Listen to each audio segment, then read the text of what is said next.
दादा सांगा ना आजच्या मैदानाबद्दल. आणि खरं तर मला तर वाटतं आपण निघलेलेच होतो, बैल काढलेली होती आणि एक प्रेक्षणीय बिनजोड जमली, काय सांगाल? अ, घरीच जायच्या तयारीत होतो. याच्या आधी 2 गोंडे डाव्या साईडनं नाव होता. 2 गोंडे आणि 2 बालद्या. मग जोड नाही झाला, नाव काढून घेतला.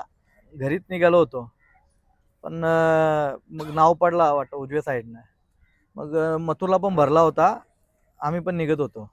नंतर वाटतं पोरांनी पुढे गेले होते, ते नाव फिरवला. बोलतो शर्यत जमली. मग रिटर्न आलो. शर्यत जमली बोलले तर. दादा शर्यत काय सांगाल आज? जमल्यानंतर मग शर्यत एकदम मैत्रीपूर्वक झाली. आज गणेश उत्सव असल्यामुळे खूप सारे नंदी नव्हते मैदानामध्ये. दोन्ही गाड्या छान पळाल्या, काय बोला? ती गाडी पण खूप सुंदर पळाली आणि एकदम तिन्ही पण टक्कर दिली मथुरच्या गाडीला. चांगली पळाली. मला आता समजलं का आमचे पंडित दादा आहेत गोलवलीचे, त्यांचा एक नंदी होता सोन्या म्हणून, खूप चांगला पळाला. आणि वासरू पण छान पळालं. हां, पंडित दादाचे ना माझे खूप जुने संबंध आहेत. पंडित दादा आणि आम्ही हे सगळे एकत्रच असायचो. पहिल्या घोडाबैलाचा शर्यत असायचे खेळ. त्या टायमाला आम्ही पंडित दादाचा पण खेळ घोडाबैलाचाच होता ना, माझा पण तोच होता. आधी आम्ही जुने तरी कमीत कमी 5-6 वर्ष झाले. तिथून पंडित दादाची ना माझी चांगली मैत्री आहे. आणि आज बघायला गेलो तर आज शर्यती होत आहेत. नंतर माहीत पडतं शर्यत झाल्यानंतर. मथुरला तर आपल्या स्पीडच आहे, पण मथुरला सोबत पळणारा बैल असेल तर मथुर त्याच जोमाने पळतो. जसं आज बावऱ्याबद्दल काय बोला? बावऱ्या आमचा कुटुंबातील एक नंदी आहे. त्याच्यामुळे जेवढे घाटावरचे आमच्या मथुरमध्ये जेवढे नंदी पळालेले आहेत, त्या नंदीनं आम्ही इकडं मुंबईमध्ये मुंबई फॅन फॅमिलीसाठी हे आपली मथुरची जी दावण आहे, त्या दावणीला प्रत्येक नंदी पळवत राहणार आम्ही. आणि ज्या मुंबईकरांना प्रत्येक नंदी आमच्या दावणीला दावणीच्या माध्यमातून खेळताना दिसत राहणार. बरोबर. आता बरेच जे ते वासरू पण पळवलं होतं, त्यांची पण इच्छा इकडे यायची, तर त्यांना कधी आमंत्रित करता तुम्ही? कोणाची? जेव्हा आपण पिल्लू नाव ठेवलंय पुष्पराज. पुष्पराज. हां, हां. पुष्पराजला पण आणूया लवकरच. आता सध्या किती दिवस गडबडीतच होतो. त्याच्यामुळं खेळाकडे खूप कमी लक्ष होता. कारण की व्यवसाय, त्याच्यानंतर राजकीय, सामाजिक सगळे क्षेत्र आहेत आपले. त्याच्यामुळे सगळ्याच गोष्टी बघून आपला छंदसुद्धा आपल्याला जोपासायचा आहे. म्हणून किती दिवस लांब होतो शर्यती क्षेत्रापासून. दादा आज मैदान एकदम रिकामा रिकामा वाटत होतं. मग शेवटी शर्यत जमल्याच्या नंतर परत ती पब्लिक जमली. काय सांगाल? घरी गेलेली पब्लिक परत आली. आपण पण घरी चाललो होतो. तू स्वतः होता इथे. हो.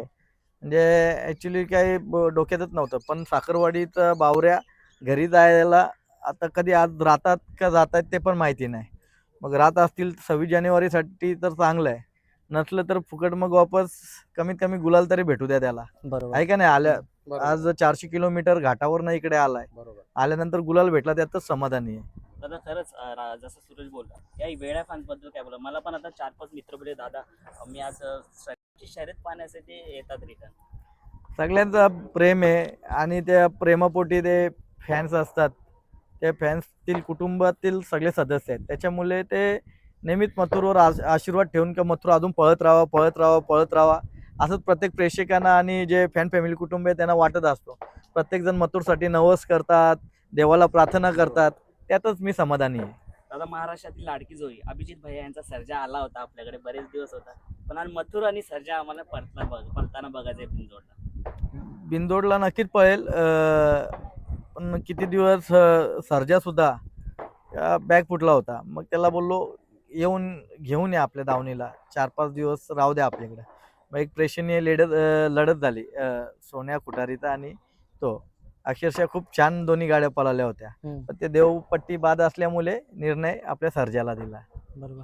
दादा कुठेतरी ही नंदी आपल्याच होत्यात पळालेली आहेत. कोठारीचा सोन्या असू द्या, सर्जा असू द्या, त्याने आपल्याच जमायचे. म्हणजे ते काय नाही, आता त्यांनी नाव फिरवलं त्या टायमाला, काही हरकत नाही त्यात काय. ते लगेच ते दादा बी आले सोन्यावाले का आम्ही जिंकलो तर आमच्या याच्यावर फोटो काढायचा चकड्यावर, का तुम्ही जिंकले तुमच्यावर काढू. पण त्यांनी शब्द पाळला आणि मी नव्हतो, मी लगेच निघालो होतो, मला काम होता. मग ते येऊन बाईट वगैरे दिली त्यांनी सर्जासोबत. बरोबर. दादा 26 जानेवारीचं नियोजन कसं असणार आहे? 26 जानेवारीचं नियोजन आता बघू कसं कसं काय काय करायचं ते आज रात्री ठरवू. पण नक्कीच का सगळे नंदी आपले जेवढे आहेत तेवढे पळताना दिसतील 26 जानेवारीला. आणि माझ्या मोठ्या मुलाचा सुद्धा वाढदिवस असतो 26 जानेवारीला. त्याच्या वाढदिवसानिमित्ताने नक्कीच अजून नंदी उतरवायचा प्रयत्न करणार. दादा मागच्या वर्षी आपल्याला बरेचसे नंदी बघायला भेटलेला, यावर्षी कॉकटेलचं नियोजन आहे का नाही? अजूनपर्यंत कॉल नाही केला पिंटू भाऊना. हम्म. अजूनपर्यंत म्हणजे काहीच नियोजन नाही केलं. किती दिवस म्हणजे आता बावऱ्याला आणि मथुरला चला मुंबईमध्ये पळवून घेऊ आपण, काय घरचा नंदी आहे आणि काय नवीन काहीतरी प्रेक्षकांना फॅन फॅमिली कुटुंबाला दिसलं पाहिजे, या मुंबईकरांना दिसलं पाहिजे. या घाटावरनं जे चांगले टॉपचे नंदी आहेत ते येऊन पळतात या मथुरच्या दावणीला. त्यात मी समाधानी आणि खुश आहे. दादा 26 जानेवारीला बरेचशा तुमच्या आठवणी आहेत, म्हणजे जसं सरांच्या आणि तुमच्या, त्या रील्स कुठून म्हणजे ते पडले होते ना व्हिडिओ त्याच्यामुळे 1-2 दिवस आधी त्यांनी बोलवलं होतं. जे गावकरी आहेत, ग्रामस्थ आहेत, रवी शेठ म्हात्रे, त्यांनी बोलवलं. काय अजून चेंजेस करायचं आहे का, काय करायचं आहे, पुढे काय करायचं आहे. कारण की एक टेप होता तिथे, त्या टेपाला झाडाला ठोकायच्या गाड्या, पण त्याच्यामुळे त्याला बोललं हे काढून टाक. कारण की घोटच्या सर्जाला सुद्धा दुखापत झाली होती, माहिती आहे ना, पायातून. तर त्याच मैदानामध्ये झाली होती. म्हणून या सगळ्या गोष्टी गावकऱ्यांनी, कारण की प्रत्येकजण प्रत्येकाच्या नंदीला जीव लावत असतो, कोणत्या नंदीला इजा नको व्हायला, त्यासाठी मी गेल्या टायमाला गेलो होतो बघायला. दादा आता बघतोय आणि पुढे चिखल सुद्धा असायचं त्यांचं, दादा आता बघतोय आपण असायचं त्यांचं. बरोबर आहे. दादा आता बघतोय आपण इथे संतोष शेठ तोडकरचा घाटावरती येऊन चांगला पळतोय आणि सुंदर, मथुरमध्ये येऊन चांगला पळायचा. आता मुंबईमध्ये येऊन बघायला भेटतो ही जोडी, कधी आपल्याला पळताना बघायला भेटेल? नक्कीच. आज मथुरला उजव्या खांद्यातून फेरा काढला कडेनी, तर येणाऱ्या काळामध्ये ही गाडी नक्कीच पळेल मुंबईमध्ये. येणाऱ्या काळामध्ये मला मथुरला एकदम रुटिंगला लावू द्या कडेनी. रुटिंगला लागल्यानंतर 100% येऊन जोडी, जेवढी फॅन फॅमिली कुटुंब आहे मथुर महबूब, त्याप्रमाणे मथुर महबूब जसा भाऊ भाऊ आहे, तसा दीपक पाटील आणि राहुल पाटील सुद्धा भाऊ भाऊ आहेत. आपला मथुर नाव करतोय आणि बिनजोड गाजवते. बघा ना, असे खूप सारे कमी नंदी आहेत, हारजीत होत असते, पण मथुर एका मैदानात हारला तर दुसऱ्या मैदानात जिंकून येतो. मग त्याच्यात ती धमक आणि चमक अजूनही स्टील. काय बोला? कमबॅक करणं मोठं गरजेचं असतं, आणि ज्या नंदीमध्ये धमक आहे कमबॅक करायची, तो काही त्याचा तो जो पाळाचा जोर असतो, त्याचा जो धमाका असतो, तो काही तो तोडायचा सोडत नाही. म्हणून तो कायमस्वरूपी त्याच्यासोबत आम्ही लॉयल आहेत, प्रामाणिकपणे त्याला आम्ही त्याची देखरेख करत असतो. त्याच्या मागे कष्ट आहेत ना, तो सुद्धा त्या प्रत्येक कष्टामागे तो आम्हाला यश प्राप्त करून देतो.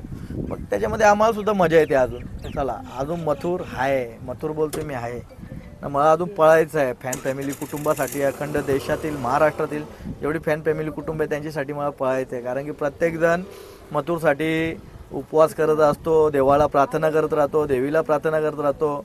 त्याच्यामुळे त्या सगळ्यांसाठी मथुर पळत राहतो. बावऱ्याच्या अंगावर मुंबईचा मला वाटतं पहिलाच गुलाल आहे. पहिलाच गुलाल. नाही, यो दुसरा गुलाल आहे. याच्या आधी पण बावऱ्या आणला होता आम्ही. आणला होता. हा, याच्या तेव्हा तेवढा चर्चेत नव्हता, पण आता बावऱ्या खूप चर्चेमध्ये आहे. सूरज आणि अनिकेत दोघे पण आल्यात, जेवायला बसलेत आता पाठीमागे, आणि त्यांचे मालक सुद्धा खूप दिलदार आहेत, चांगले आहेत. माझ्या आता जेव्हा सर्जाचा आणि मथुरचा पैरा कॅन्सल झाला, त्या टायमाला बावऱ्याचा पैरा झाला होता. अक्षरशः त्यांनी एका शब्दावर त्यांचा पैरा तोडला त्यांनी, पण त्याचा जो पैरा तोडलेला आहे ना, त्यांना निंबाळकर सरांचा नंदी करून दिला आणि बावऱ्या आणि मथुर पळवला. आणि त्या लोकांनी मला एका शब्दावर बावऱ्या दिला. आणि तेव्हा तिथे मोठ्या मैदानामध्ये, पुसेगाव हा स्वप्नपूर्ती मैदान आहे, हा वर्ल्ड कपचा मैदान आहे, त्या वर्ल्ड कपच्या मैदानामध्ये 3 नंबर प्राप्त केला, गुलाल भेटला, कपाळा लागला. त्याच्यामध्ये खूप आनंदमय आहे ना. त्यांचे कधीच आयुष्यामध्ये उपकार सुद्धा विसरू शकत नाही मी, कारण की माझ्या एक शब्दावर माझ्या दावणीला ते लोक नंदी पाठवत राहतात.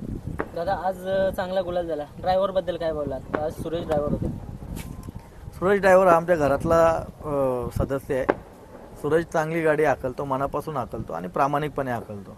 जो बी जॅके जो पण ड्रायव्हर, मी नेहमी बोलत राहतो का त्याने प्रामाणिकपणे त्याचं काम करावा, प्रामाणिकपणेचं फळ चांगलं भेटत राहतो. नाहीतर कधी कधी बघा, जॅकी कधी कधी हवेमध्ये जातात, मग ते काय एखादी चूक खूप मागात पडते, मग कुठेतरी जॅकीसुद्धा बॅकफुटला जात असतो. पण आता हे यंग आहेत, यंगस्टार आहेत हे जॅकी लोक, यांचं भविष्य खूप मोठं आहे. म्हणून त्यांनी त्यांची जी प्रामाणिकपणाची छाप आहे कायम अशीच ठेवली पाहिजे आणि अखंड महाराष्ट्रभर, देशभरात त्यांचं नाव लौकिक झालं पाहिजे.